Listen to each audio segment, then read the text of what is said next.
apparemment pour mes amis de m'appeler Babou. Donc, je suis inscrite en master en développement à l'Université Senghor à Alexandrie et spécialité santé publique internationale.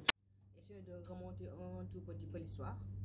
Le mouvement a commencé aux États-Unis dans les années 80, plus précisément, je pense, en 1985, où les Américains avaient choisi le mois d'octobre pour sensibiliser de manière générale contre les cancers. Et avec l'événement d'une certaine dame assez forte, Madame Evelyn Lauder, il y a eu ce concept de ruban rose. C'était une dame qui était très engagée, donc elle a fait tout son possible pour labelliser le ruban rose et en faire le symbole de la lutte contre le cancer de manière générale. Et ça, c'était vers les années 90, un peu plus tard. Donc, ce concept a été développé autant aux États-Unis, en Europe et un peu plus tard en Afrique.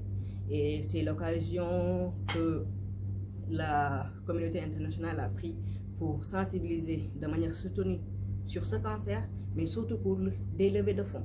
Parce qu'en termes de cancer, tout ce qui est recherche est très, très important pour pouvoir avancer les choses et pour donner de l'espoir aux gens.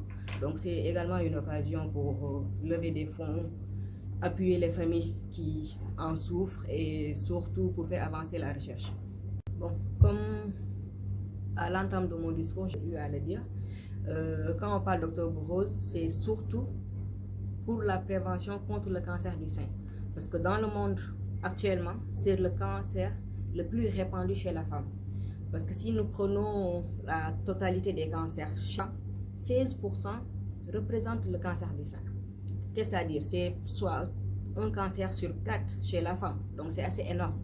Aujourd'hui, chez la femme, le cancer le plus répandu, c'est ce cancer du sein-là, de manière globale dans le monde, parce que 16% des cancers chez la femme représentent le chiffre exact de cancer du sein. Donc c'est quasiment un cancer sur 4 chez la femme. Et il y a certes des disparités. Prenons par exemple les pays développés comme les pays du Nord, les États-Unis ou le Japon. Certes, c'est le cancer du sein qui vient en première position. Mais si nous prenons des pays comme l'Afrique, en particulier l'Afrique de l'Ouest, le premier cancer chez la femme, c'est le cancer du col de l'utérus. Mais n'empêche, pour ce mois d'octobre, on met l'accent sur le cancer du sein. Pourquoi? Parce que si en termes de chiffres, les pays du Nord ont une prévalence plus élevée pour le cancer du sein, la mortalité et la morbidité est plus élevée dans les pays du Sud. Donc, mourir de cancer du sein est plus évident quand on est dans l'Afrique de l'Ouest, par exemple, que quand on est en France. Et ainsi, si on a 2 femmes qui meurent du cancer du sein, un décès sera retrouvé en Afrique de l'Ouest. Donc, vous voyez ces disparités-là. On en a plus au nord, mais la mortalité est plus élevée au sud. Ainsi, on aura 16% des cancers chez les femmes qui sont des cancers du sein. Et en termes de mortalité, on a un plus fort tribut au niveau de l'Afrique et en particulier au niveau de l'Afrique de l'Ouest, avec 69% des décès liés au cancer du sein retrouvés dans cette zone du globe. En ce qui concerne les cancers, on ne peut pas parler de cause parce que si tu prends le cas du palu, tu peux me dire que c'est lié à une parasite et on en connaît la cause exacte et donc il est possible de faire un traitement plus ou moins ciblé par rapport à cette cause-là. Mais ce qui concerne les cancers et le cancer du sein en particulier, on parle là plus de facteurs prédisposants ou de facteurs à risque. C'est quoi la différence un tout petit peu entre les deux? C'est que quand tu parles de facteurs prédisposants, c'est des facteurs qui sont liés le plus souvent au patrimoine génétique que l'individu reçoit. Par exemple, chez certaines familles, on retrouvera une mutation de gènes qui prédispose la personne à développer le cancer du sein. Cela ne veut pas dire que si le gène est présent, l'individu fera forcément un cancer, mais cela l'expose plus par rapport au reste de la population. L'autre chose, c'est qu'il y a des facteurs de risque. Et par rapport aux facteurs de risque, par exemple, c'est la longévité. Plus la femme gagne en âge, plus elle développe le risque de faire un cancer.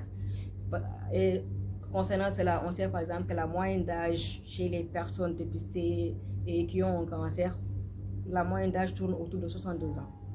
Et l'autre chose, c'est qu'il y a des facteurs liés à notre manière de vivre, à notre exposition par rapport aux facteurs atmosphériques. Donc, c'est vraiment plusieurs facteurs. Ce n'est pas une cause en tant que telle.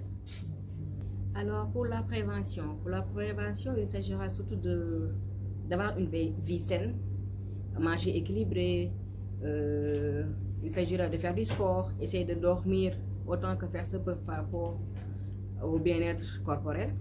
Mais il y a une chose assez importante qui est à la portée de tous et que chaque femme devrait faire de manière mensuelle, à savoir l'autopalpation au niveau des seins, ce qui permettrait de faire un dépistage assez précoce et ainsi d'éviter le dépistage tardif, ce qui explique le plus souvent le taux assez élevé de mortalité, surtout dans notre zone, en Afrique et en Afrique de l'Ouest.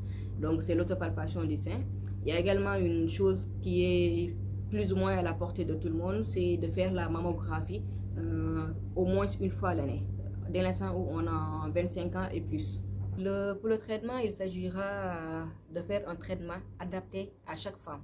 Parce qu'en effet, cela dépendra du stade auquel on fera le diagnostic du cancer, mais également du type même de cancer. Parce que par exemple, en te parlant de type, il y a des cancers du sein qui sont hormonodépendants et dans ce cadre-là, dans la prise en charge globale, il y aura une hormonothérapie, alors que pour d'autres cancers qui ne sont pas hormonodépendants, il s'agira de trouver et d'utiliser les autres moyens comme la chirurgie qui est presque tout le temps utilisée, mais également la chimiothérapie, la radiothérapie. Donc c'est assez lourd quand on en parle comme cela parce que c'est des grands mots et ça fait très souvent d'ailleurs peur aux gens.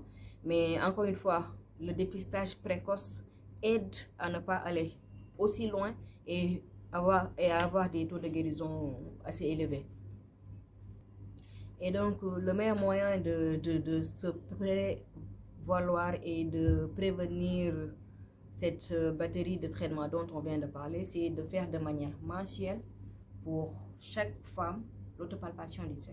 C'est des gestes assez simples qu'on peut faire, par exemple, en fin de cycle, juste après les menstrues. C'est le moment où la poitrine est plus ou moins sensible et donc ça nous permet de voir est-ce qu'il y a des modifications au niveau de la peau, est-ce qu'il y a une tuméfaction, est-ce que l'aspect et la couleur de la peau a changé au niveau des seins, et de voir surtout est-ce qu'il n'y a pas des nodules. Donc c'est assez simple comme je le disais tantôt et accessible à la portée de tout le monde. Donc vraiment c'est un geste qu'il faudrait adapter de manière mensuelle pour toutes les femmes. Le faire soi-même et conseiller les autres de la fratrie de le faire, la maman, la sœur, voilà. Pour le taux de survie, cela dépendra encore une fois du stade auquel le diagnostic sera fait. Donc plus le diagnostic est précoce, plus on a des chances d'en guérir et le plus souvent même sans séquelles, c'est possible. Sinon, si nous prenons en termes de chiffres, les pays du Nord par exemple, le taux de survie est à 80% aujourd'hui. Alors qu'encore une fois, dans notre contexte Afrique subsaharienne surtout, on a des taux de survie qui tournent autour de 40%. Donc jusqu'à présent, beaucoup de femmes meurent du cancer du sein encore aujourd'hui. L'autre chose qui serait important aujourd'hui à noter, c'est qu'il y a un autre tribut sur le plan psychologique. Donc c'est des personnes qui ont besoin d'appui. Quand on parle d'appui, il ne s'agit pas seulement du soutien que la famille pourrait leur apporter, lequel appui est naturel, je pense, parce que très souvent, les femmes qui vivent le cancer du sein le vivent parfois comme un échec. Il y a un maelstrom de sentiments qu'elles subissent de plein fouet. Elles se sentent coupables d'attirer autant l'attention sur elles. Elles ont des cycles d'humeur vraiment incroyables. C'est des gens qui ont besoin d'appui, qui ont besoin de tout le soutien dont on peut leur pourvoir. Et dans ce sens, la prise en charge est une prise en charge multidisciplinaire. Quand on parle de multidisciplinaire, c'est qu'en plus des chimiothérapeutes et des radiothérapeutes, il y a des psychologues et des sociologues qui doivent les accompagner. Et dans ce sens-là, certains pays sont très en avance parce qu'il y a des groupes de soutien. Les groupes de soutien, il y a des psychologues qu'on met à leur disposition. Et ça peut paraître évident pour certaines, mais pour d'autres, il faut vraiment les pousser et les pousser à accepter cette aide-là. Ce n'est pas toujours facile. Il y a vraiment un lourd tribut sur le plan mental. Cette année-ci, l'Octobre Rose se fera dans un contexte plus ou moins particulier parce que, comme on le sait, l'humanité est en train de subir de plein fouet une pandémie depuis le début de l'année. Et en principe, quand on parle de sensibilisation autour de l'Octobre Rose, il y avait beaucoup d'événements comme des marathons où les gens se mettaient en rose et essayaient de vendre plus ou moins pour faire, comme on l'a déjà dit, des levées de fonds. Ou encore, c'est des dépistages qu'on faisait et où on invitait des centaines de femmes à venir se dépister. Alors que là, dans le contexte de la COVID-19, où on parle de distanciation sociale, ce sera un peu compliqué. Mais j'espère sincèrement que ce sera autant une réussite que les années passées et qu'on aura l'occasion de dépister plein de femmes. Parce que jusque-là, c'est vraiment la seule arme qu'on a contre ce cancer, le dépistage et le dépistage précoce.